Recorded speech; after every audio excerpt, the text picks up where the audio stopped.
বিন্যাস শিখবো। তো বিন্যাস কথাটা থেকে বোঝা যাচ্ছে এটা মোটামুটি সাজানো নিয়ে কিছু একটা হবে। তো সাজানো নিয়ে কিছু একটা, যেহেতু আমি ম্যাথের ভিডিও আপলোড করব, তাহলে অবশ্যই এটা সাজানো নিয়ে কোনো একটা ম্যাথ হবে। তো তাহলে বিন্যাস, তো এটা সাজানো নিয়ে, তো কেমন সাজানো সেটা শিখবো আমরা, আর কিভাবে সাজাতে হবে এক্সেট্রা এক্সেট্রা, আর এর থেকে অনেক ম্যাথ সলভ করা শিখবো। তো শুরুতেই আমাদের একটা জিনিস বুঝতে হবে, গুণ করার একটা বিষয়, গুণের বিষয় আমরা সবাই জানি গুণ অনেক সহজ জিনিস। তো এই গুণ করাটা যেমন 5 × 4 = 20। তো এখানে 5 × 4 = 20, এটা মানে কি? এটা মানে হচ্ছে 5টা 4 অথবা 4টা 5। এটা যদি আমি বোঝাই তাহলে 5 + 5 + 5 + 5 = 20। তো এখানে 1 2 3 4, এই 4টা 5 যোগ করলে 20 হয়। তো সেটাকে আমরা সংক্ষেপে লিখছি গুণাকারে 5 × 4 = 20। তো এটা মানে হচ্ছে কি আছে, এখানে 4টা 5 আছে।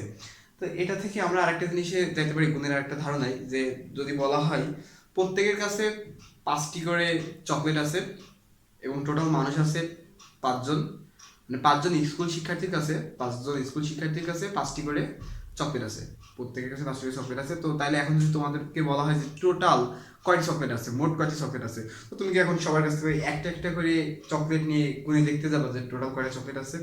কখনোই না। এটা অনেক সিম্পল বিষয়। প্রত্যেকের কাছে যেহেতু 5টি করে আছে আর টোটাল ছাত্রছাত্রী হচ্ছে 5জন, তাহলে 5 × 5 = 25। খুব সহজ, গুণ করে আমরা বলতে পারবো। তাহলে প্রত্যেকের কথা যখনই আসবে, মানে প্রত্যেকের কাছে যখন সেম জিনিস হবে, তখন সেটা আমরা গুণ করে খুব সহজে অ্যান্সারটা পেয়ে যেতে পারি। যেমন আমার যদি বলা হয় যে তোমার পরিবারে সদস্য হচ্ছে 5জন এবং প্রত্যেকের জন্য 2টি করে রুটি কিনে আনো বাজার থেকে, তো তাইলে তুমি কি এখন ওই কিভাবে হিসাব করবে সহজে, টোটাল কয়টা রুটি কিনা লাগবে? খুব সহজে, প্রত্যেকের জন্য যদি 2টি করে কিনা লাগে, সদস্য আছে 5জন, তাহলে একবারে 5 × 2 = 10, তাহলে আমাকে 10টা রুটি কেনা লাগবে। খুবই সহজ হিসাব। তো এটা হচ্ছে গুণের বিষয়। তো এটা আমি একটু বলে নিলাম যে প্রত্যেকের সাথে, তাহলে এটা মাথায় রাখবে সবাই, যে প্রত্যেকের সাথে বলে যখন কোনো কিছুর কথা হবে সেটা আমি সিম্পলি গুণ করে হিসাব টাইপে বের করে ফেলতে পারি। প্রত্যেকে নিয়ে কথা আসলে সেখানে গুণ হবে। আচ্ছা, তো তাহলে আমরা একটু নেক্সট পরবর্তীভাবে আগাই। এবার একটা গল্প দিয়ে শুরু করি। এই যে এখন নতুন বছর, ঠিক আছে, নতুন বছরে সবাই ঘুরতে যাচ্ছে, ঠিক আছে, পিকনিকে যাচ্ছে। তো মনে করো তোমার 5টা ভাই, তোমার ছোট ছোট 5টা ভাই হচ্ছে আবুল, বাবুল, কাবুল, ডাবুল আর ইবুল। এটা হচ্ছে আমি চমক হাসান স্যারের একটা ভিডিও থেকে দেখছি। তো উনি উনি বলছেন যে উনি ওনার এক কোনো শ্রদ্ধেয় ভাইয়ের কাছ থেকে এই নামগুলা নিয়েছেন। তো আমি ওনার কাছ থেকে নামগুলা নিয়েছি, ওনার নামগুলো আমার কাছে খুব ভালো লাগছে, তো ওই নামগুলা আমিও নিছি। তো নামগুলো একটু লিখে নিই: আবুল, বাবুল, কাবুল, ডাবুল, ইবুল। নামের প্রথম অক্ষরগুলো লিখলাম আর কি। তো এখন এই 5টা ভাই, আর তাদের মধ্যে তুমি আছো, তুমি হচ্ছে মিয়া ভাই, মানে বড় ভাই যাকে বলে। তো এখন বাসে করে পিকনিকে যাচ্ছ, চট্টগ্রামে পিকনিকে যাচ্ছ, বাংলাদেশের প্রকৃতির অপার সৌন্দর্য উপভোগ করতে যাচ্ছ। তো যাওয়ার সময় বাসে তোমাদের সিট নিয়েছো তোমরা, মানে 4টা নিয়েছো। একটা তুমি মিয়া ভাই হিসাবে, তোমার একটা সিট মনে করো তোমার জন্য কম্পালসারি, ঠিক আছে, আর 3টা সিট বাকি আছে। 3টা সিট বাকি আছে। তো বাসে তো জানোই যে লাইনে সারিবদ্ধভাবে সিট থাকে। তো মনে করো প্রত্যেক সারিতে 3টা করে সিট আছে। তো সামনের সারিতে 3টা সিটের মধ্যে তুমি মিয়া ভাই হিসাবে একটা সিট নিছো, আর বাকি 2টা সিটে অন্য লোক বসছে। আর তোমার পিছনে যে 3টা আছে, পিছনের সারিতে যে 3টা সিট আছে, ওই 3টা সিটই হচ্ছে তোমাদের, ওই 3টা সিটের টিকিট আছে তোমাদের কাছে। তো এখন ওই 3টা সিটে তোমার এই 5টা ছোট ভাই, এদের মধ্যে থেকে 3জন বসবে, যে কোনো 3জন বসবে, আর বাকি 2জন দাঁড়াই থাকবে। তো তাদের দাঁড়াই যাওয়া লাগবে বাসে। তখন ওই 3জনকে কত রকম ভাবে বসানো যায়। এখন 3জনকে বসতে বললে তুমি তো নর্মালি বলে দিলে যে আবুল, বাবুল আর কাবুল বসে পড়। তখন ওরা বসতে পেরেছে ঠিকই, এবার ওরা কি করছে, নিজেদের মধ্যে আবার গন্ডগোল শুরু করেছে। কি গন্ডগোল শুরু করেছে? জানালার পাশে বসবে, জানালার পাশে বসে প্রকৃতি, বাংলাদেশের প্রকৃতির অপার সৌন্দর্য তারা উপভোগ করতে চাচ্ছে। তারা সবাই জানালার পাশে বসার জন্য মারামারি করছে। তো এখন কাকে কোথায় বসতে দিবা, কিভাবে কি করবা? তো এখন তুমি টোটাল চিন্তা করলে ফার্স্টে যে এদেরকে কত রকম ভাবে বসানো যায় সেটা নিয়ে একটু চিন্তা করলে, তো কত রকম ভাবে বসানো যায় এই 5 জনের ভিতরে। তো আমি ধরি 3টা সিট হচ্ছে 1 নম্বর সিট, 2 নম্বর সিট, 3 নম্বর সিট। তুমি 1 নম্বর সিটে সাপোজ তুমি এ কে বসাই দিলা, মানে আবুলকে বসাই দিলা, 2 নম্বর সিটে বাবুলকে বসাই দিলা, 3 নম্বর সিটে কাবুলকে বসাই দিলা। আবার এইভাবে বসাইলে একরকম হবে প্যাটার্ন, মানে কত রকম ভাবে তুমি বসাইতে পারবে ওদেরকে। এই 3টা সিটে 5 জনের ভিতর থেকে 3 জনকে নিয়ে কত রকম ভাবে বসাইতে পারবে সেটা আমরা বের করবো। তো 1 নম্বর সিটে যদি আবুলকে দাও, 2 নম্বর সিটে বাবুল, 3 নম্বর সিটে কাবুল। তো আমি এখন ওই পুরো নাম বলছি না, এবিসি দিয়ে বলবো বারবার একটু সংক্ষেপের জন্য আর কি, আমার সুবিধার জন্য। তাহলে এ বি সি এইভাবে হবে। আরেকবার হইতে পারে এ বসবে 1 নম্বর সিটে, এটা হচ্ছে জানালার পাশের সিট, এটা হচ্ছে জানালার পাশের সিট, আমি জানালা লিখলাম, এটা হচ্ছে মাঝের সিট, মাঝ লিখলাম, আর এটা হচ্ছে একদম ওই সাইডেরটা, মানে ডান সাইডেরটা, মানে বাসের মাঝখানে যেখানে দাঁড়াই থাকে একদম ওই পাশের সিটটা আর কি। তো এখন জানালার পাশে এই থাকলো। আবার পরের বার না, এখানে সি আনছি না আমার একটু সুবিধার জন্য, পরের বার বি এখানে থাকবে, সির জায়গায় এবার ডি কে দিলাম। তারপর এবার আবার এ আর বি জায়গায় থাকলো, বি এবার ই কে দিলাম।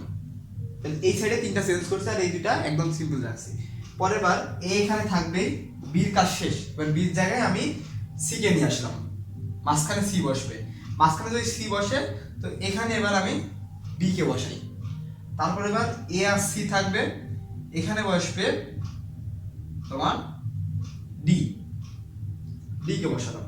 তারপরে এখানে এ আর সি থাকবে, এখানে বসবে ই। তো এখানে শুধু জানালার পাশে এই বসতে, তাই এতগুলো অলরেডি হয়ে গেছে। এখনো তো মানে বি আর সি হয়েছে, মাঝের সারিতে বি আর সির লাইন হয়েছে, এখনো ডি আর ই বাকি আছে। তাহলে এখনো কতগুলা না জানি হবে এরকম। তারপর বি আবার জানলার কাছে আসবে, তারপর বির ক্ষেত্রে সেম এরকম হবে, সি জানলার কাছে বসবে, বসে তাদের ক্ষেত্রেও সেম এরকম হবে। তাহলে কতগুলো হবে তো আমার এখানে বোর্ডে লিখে সম্ভব না শেষ করা। আমি যদি খাতা কলমে হিসাব করতে যাই তাহলে অতগুলো লিখে হিসাব করা কিন্তু অনেক কষ্টসাধ্য একটা ব্যাপার। তো আমি সেটা না করে সিম্পলি অন্য কোনো উপায় দিয়ে বের করবো আমরা, মানে একটু অঙ্কের সাহায্যে বের করবো। এত এরকম একেবারে হাবাগুবার মতো করে এত করা সম্ভব হবে না আমাদের দ্বারা। তাইলে অন্য উপায় কি উপায় আছে, একটু এটা মুছে দিই আমি। এটা মুছে দিলে সাপোজ এই যে 1 নম্বর সিট, 2 নম্বর সিট, 3 নম্বর সিট। তো 1 নম্বর সিটে হয় এ বসবে, না হয় বি বসবে, না হয় সি বসবে, না হয় ডি বসবে, না হয় ই বসবে। মানে 5 জনের ভিতর থেকে যে কোনো একজন বসবে। তুমি ইচ্ছা করলে এ কেও বসাতে পারো, ইচ্ছা করলে বি কেও বসাতে পারো, ইচ্ছা করলে সি কেও। মানে তোমার হাতে 5 জন আছে, তোমার হাতে এখন 5 জন আছে। এই 5 জনের ভিতর থেকে এ বি সি ডি ই এদের মধ্যে যে কোনো একজনকে বসাতে পারো। তাই আমি 5 জন আছে, মানে আমার অপশন আছে সামনে 5টা। 5টা অপশনের মধ্যে থেকে যে কোনো একটা অপশন আমি সিলেক্ট করতে পারি। তো এর ক্ষেত্রে জানালার পাশের ক্ষেত্রে আমার 5টা অপশন আছে। তো সাপোজ এদের মধ্যে থেকে এবার 5টা অপশনের ভিতর থেকে তুমি যে কোনো একটা অপশন দিয়ে দিয়েছো, আর তাহলে তোমার বাকি থাকলো কয়টা? আর 4টা বাকি আছে। 5টার ভিতর থেকে যদি যে কোনো একটা দিয়ে দাও তাহলে আর বাকি আছে তোমার 4টা। তো এই 4টার ভিতরে ধরো তুমি এখানে এ কে বসাই দিয়েছো, যদি এ কে বসাই দাও, এ কে যদি বসাই দাও তাহলে তোমার হাতে আর আছে বি সি ডি ই।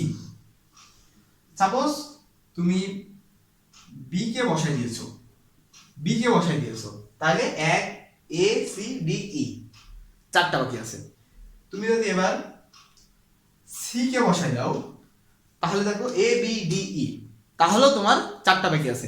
তার মানে তুমি যাকেই বসাই দাও সেই ক্ষেত্রে তোমার এই মাঝখানের সিটে বসানোর জন্য, মানে জানালার সিটে যাকেই বসাও তারপরে মাঝখানের সিটে বসানোর জন্য তোমার হাতে আর সামনে অপশন আছে 4টা, মানে আর 4টা ভাই তোমার বাকি আছে এই মাঝখানের সিটে বসার জন্য। তাহলে কয়টা অপশন আছে তোমার সামনে? 4টা। দাগাই দিলাম 4টা অপশন। তো এবার এইখানে একজনকে বসাইলে, এখানে একজনকে বসালে বাকি থাকছে আর কয়টা? তুমি যদি এখানে এ আর বি কে যদি বসাই দাও, এ কে যদি বসাও 1 এ, বি কে যদি বসাও 2 তে, তাহলে বাকি থাকছে তোমার সি ডি ই 3টা বাকি থাকছে। ঠিক আছে? তুমি যদি বি আর সি কে বসাও, বি কে যদি 1 এ বসাও, সি কে যদি 2 তে বসাও, তাহলে তোমার বাকি থাকছে এ বি ই। তাও তোমার সেম সেই তিনটা জিনিস বাকি থাকছে, মানে তিনটা ভাই বাকি থাকছে। তুমি যদি ডি আর ই কে বসাও, ডি কে বসালে 1 এ, ই কে বসালে 2 তে, তাহলে এ বি সি। তাও তোমার ওই একেবারে ধারের সিটে বসার জন্য তিনটা বাকি থাকছে, মানে তিনজন ভাই বাকি থাকছে। তো তুমি তাহলে এখন এখানে তিনজন ভাই বাকি থাকছে, তো যে তিনজন বাকি থাকছে সেই তিনজনকে লিখে দাও এখানে। তো এইবার সহজ নিয়ম হচ্ছে কত রকম ভাবে সাজানো যায়। প্রত্যেকে 5টা বসানোর পরে এই 5 জনকে মানে এ বি সি ডি এখানে লিখে দিলাম, এ বি সি ডি ই। এ কে বসালেও তোমার বি এর ক্ষেত্রে এই 2 নম্বর সিটে জানালার পাশে যদি এ কে বসাও, তাও তোমার মাঝখানে সিটে বসার জন্য বাকি থাকছে 4 জন। জানালার পাশে যদি বি কে বসাও, তাও তোমার মাঝখানে সিটে বসার জন্য বাকি থাকছে 4 জন। সি কে বসালো 4 জন, ডি কে বসালো 4 জন, ই কে বসালেও অনুরূপভাবে 4 জন করে বাকি থাকছে তোমার মাঝখানে সিটে বসার জন্য। তো প্রত্যেকের ক্ষেত্রে যখনই বাকি থাকে, আমি আগেই বলছি প্রত্যেকের কথা যখনই আসবে তখন গুণ করে দেবো আমরা।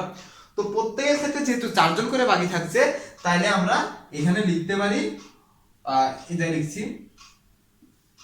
5 ইন্টু 4, মানে 5 জনের ক্ষেত্রেই আমার 5 জনের ক্ষেত্রেই 4 জন করে সামনে বাকি থাকছে। তো এবার এই 4 জনকে বসানোর পরে, মানে এই মাঝখানে সিটে বসানোর পরে, মাঝখানে সিটে যদি তুমি এখানে এ বি কে বসাও, কিংবা এ সি কে বসাও, এ ডি কে বসাও, এ ই কে বসাও, মানে এটা বসবে তো এই সাইডে অবশ্যই। আচ্ছা, আমার এখানে একটু ভুল গেছে, একটু সামান্য ভুল গেছে। এখানে যদি এ কে বসাও, তাহলে এখানে বি কে বসাইলাম, এখানে বি কে বসাইলে তাহলে এখানে দেখা যাচ্ছে সি কে বসাইলে ডি কে বসাইলে ই, এ তাহলে এ। তাহলে মানে এটা জাস্ট এখানে উল্টায় রাখলাম একটু, মানে এ আর বি যদি বসে, এ আর বি বসলেও তোমার হাতে এখনো তিনটা বাকি থাকছে। বি আর সি যদি বসে, বি আর সি বসলেও তোমার হাতে এখনো এ ডি ই বাকি থাকছে। তোমার সি আর ডি বসলেও তোমার হাতে এ বি ই বাকি থাকছে। তো এখানে তো জাস্ট আমি কয়টা লিখছি কত রকম ভাবে, এটা আরো ঘুরে লিখতে পারি, এই বিটা এখানে দিয়ে এটাকে এখানে দিতে পারি, মানে বিভিন্ন রকম করে এটা উল্টায় পাল্টায় লিখতে পারি, আমরা বিভিন্ন রকম করে সাজাতে পারি। তো অনেক রকম হচ্ছে, তো আমার বোর্ডে এখানে লিখে শেষ হচ্ছে না, তো আমি জাস্ট এখানে কয়েকটা দিয়ে জাস্ট উদাহরণ দিছি। তো এখান থেকে এটাই বোঝাচ্ছে যে 1 নম্বর আর 2 নম্বর সিটটা ধরার পরে 3 নম্বর সিটের জন্য আমার আর প্রার্থী থাকছে, মানে 3 নম্বর সিটের জন্য বসানোর মতো আমার আর ভাই থাকছে বাকি 3 জন, মানে আর সামনে 3টা করে অপশন বাকি থাকছে। তাহলে প্রত্যেকের ক্ষেত্রেই আমার সামনে 3টা করে অপশন বাকি থাকছে। তো সেম যেই প্রত্যেকের কথা আসবে সেটা গুণ হয়ে যাবে। তাহলে এখানে 5 গুণ 4 গুণ 3, তাহলে 5 গুণ 4 গুণ 3 হলো, এই 5 গুণ 4 গুণ 3 ইজ ইকুয়াল টু 5 ইন্টু 4 20 আর 3 গুণ করলে 60। তো এই 60টা হচ্ছে আমার তাহলে টোটাল এই 5 জনকে, 5টা ভাই আবুল, বাবুল, কাবুল, ডাবুল আর ইবুল, এই 5 ভাইয়ের মধ্যে থেকে 3 জনকে নিয়ে ওই সিটে টোটাল 60 রকম ভাবে বসানো যাবে, টোটাল 60 রকম ভাবে বসানো যাবে। তো এই 60টাকে লেখা হয় এইভাবে 5 পারমিটেশন 3, 5 পি যে পারমিটেশন মানে বিন্যাসের ইংলিশ পারমিটেশন 3, মানে 5 জনের ভিতর থেকে 3 জনকে নিয়ে কত রকম ভাবে সাজানো যায় সেটা হচ্ছে এই 5 পারমিটেশন 3। তো এখান থেকে আমরা খুব সহজে কিন্তু হয়ে গেল 60 জন করে। তো আমরা যদি ওইটা লিখে করতে যেতাম, আমরা প্রথমে বোর্ডে যেভাবে লেখা শুরু করছিলাম আর কি, আমার এই ভিডিওটা না জানি কত বড় ভিডিও হয়তো রাত পার হয়ে যেত, আর আমার এই বোর্ডে তো জায়গা হতো না কখনোই একবারে অতগুলা লেখার মতো। তো এটা কত সিম্পলি ভাবে বের করে ফেললাম যে 60 রকম ভাবে বসানো যাবে। এই 5 জনের ভিতর থেকে 3 জনকে নিয়ে আমি টোটাল 60 রকম ভাবে 3টা সিটে বসাতে পারবো।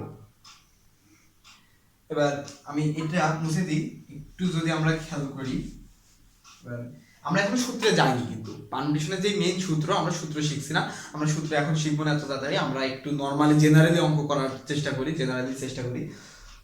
একটা জিনিস খেয়াল করো, 5 পারমিটেশন 3 নিচে যে 3টা আছে এখানে দেখো 5 এর থেকে পরপর 3টা ক্রমিক সংখ্যা গুণ আকারে বসেছে, 5 ইন্টু 4 ইন্টু 3 পরপর 3টা ক্রমিক সংখ্যা গুণ আকারে বসেছে। তাহলে এখন যদি দিই 4 পারমিটেশন 2, তাহলে এখানে কি হবে 4 থেকে শুরু করে এই উপরে যেটা থাকে এইখান থেকে শুরু করে দুইটা ক্রমিক সংখ্যা পরপর গুণাকারে বসবে। তাহলে 4 একটা, তারপর এটা হচ্ছে 3, তাহলে দুইটা ক্রমিক সংখ্যা গুণাকারে বসলে এই যে ইকুয়াল টু 12। তার মানে তোমার এই 4 জন মানুষকে যদি তুমি দুইটা সিটে বসাইতে যাও, 4 জন মানুষকে দুইটা সিটে বসাইতে যাও, তাহলে তুমি ঘুরাইতে চাই কত রকম বসাইতে পারবা? 12 রকম ভাবে। মানে আমি বাসের সিট দিয়ে সব ধরনগুলো দিয়ে দিচ্ছি। তো 4 জন মানুষকে দুইটা সিটে যদি বসাইতে চাও তাহলে তুমি টোটাল 12 রকম ভাবে বসাইতে পারবা। তাহলে এবার যদি এরকম দিই 100 পারমুটেশন 5, তাহলে তুমি পারমুটেশন 5 দিচ্ছি না, আমি একটু ছোট করে দিই, 2 দিই। তাহলে তুমি 100 জন মানুষকে দুইটা সিটে বসাবা, মানে 100 জন মানুষ থাকবে, জাস্ট দুইটা সিটে বসাবা। তো এই দুইটা সিটে তুমি কত রকম ভাবে বসাইতে পারবা তাদেরকে, দেখো এটা খুবই সহজ একটা বিষয়। 100 গুণ 99, যেহেতু 2 আছে তাহলে 100 থেকে শুরু করে দুইটা ক্রমিক সংখ্যা পরপর গুণাকারে বসবে, তাহলে ইজ ইকুয়াল টু 99। বাবা, মানে 9900 রকম ভাবে তুমি বসাইতে পারবা।